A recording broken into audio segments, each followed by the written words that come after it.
Hello everybody, I'm Nurgleprobe. Welcome to my top 100 games of all time. It's December 5th and today we're covering game 84 through 81. Enjoy. Number 84 is a board game. Actually, it's a video game, but it's a implementation of a board game called Blood Bowl.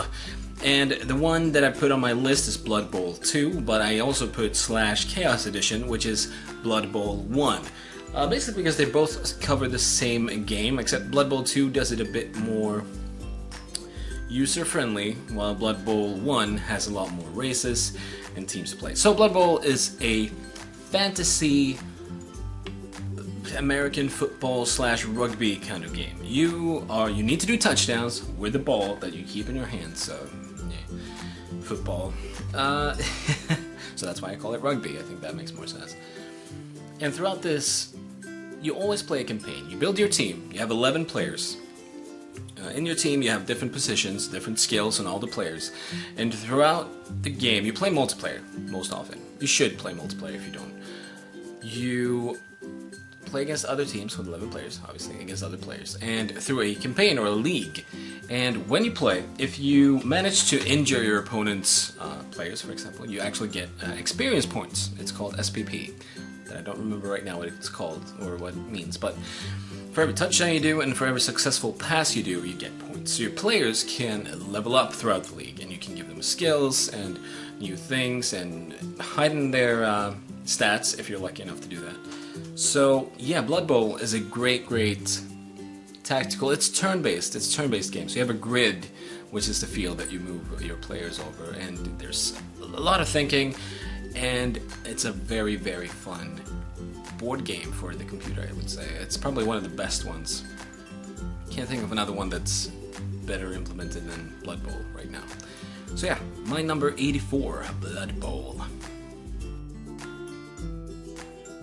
My number 83 is a game that actually surprised me quite a lot. I never thought that I would enjoy it as much as I did, but when I got this game, I played it for pretty much every night. I sat down and played this for way too long, and that is Rocket League, which is, if you don't know, basically football with cars. You have two teams of either 1 to 4 players, and you have a ball in the center, pretty big, and you all have cars that you can drive around and push the ball around with, and you need to score the ball into the other team's goal.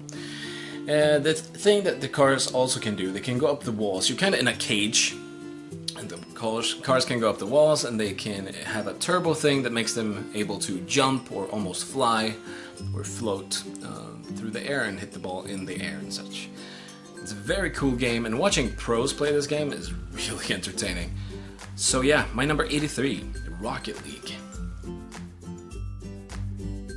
My number 82 is Parasite Eve 2. I'm not going to talk too much about this. It's an action JRPG, I would call it.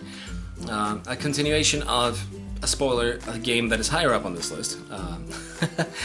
But the reason they're not sharing the same slot is because Parasite Eve 2 is not as great as the first one. But it has an element, there's a lot of actions. Every fight is very interesting because the game, it uses the world around you as the fighting scene. Like, unlike many JRPGs where fights you get an animation and then you move into a new field and then the fight happens. In this game, the fight almost works like that, but you use the area you're in, which is really sweet.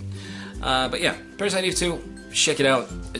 I'm not going to explain the story of it here, but Parasite Eve 2 is my number 82. Number 81 is Resident Evil 0. I love the Resident Evil series, by the way. Resident Evil 0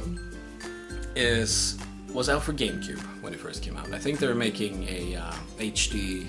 Yeah, they are making an HD version of it now. That will be released on Steam and such, so that will be really fun. Resident Evil 0 is on the list because it was one of the first Resident Evil games that I got and I completed first. Usually in my home, my brother used to play first and complete the Resident Evil games first, but I don't even remember if he played this through.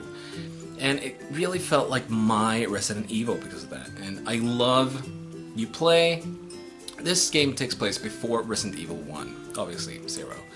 And you play Rebecca Chambers, the medic from is it? I don't remember which squad she's with, but one of the squads from Stars. And this is what happens before she enters the mansion in Resident Evil 1.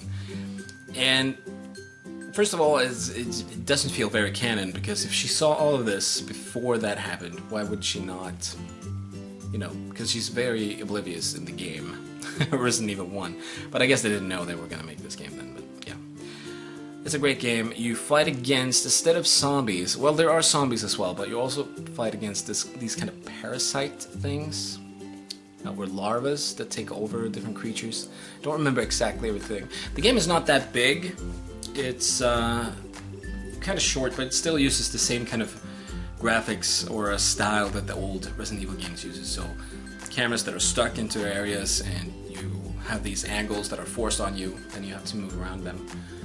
But yeah, Resident Evil 0 is a great game, and I am really looking forward to the re-release of this one. Thank you for watching, everybody. These were another 4 games. Games that I'm sorry if I didn't talk that much about Parasite Eve 2, but I just don't remember that much of this story. I just remember enjoying it, and I remember it because it's a continuation of a story that I really really enjoy. I really enjoy the Parasite Eve world, and I wish they would release those games again somehow, but we'll see. So yeah, thank you for watching. December 5th. See you next time. Timing.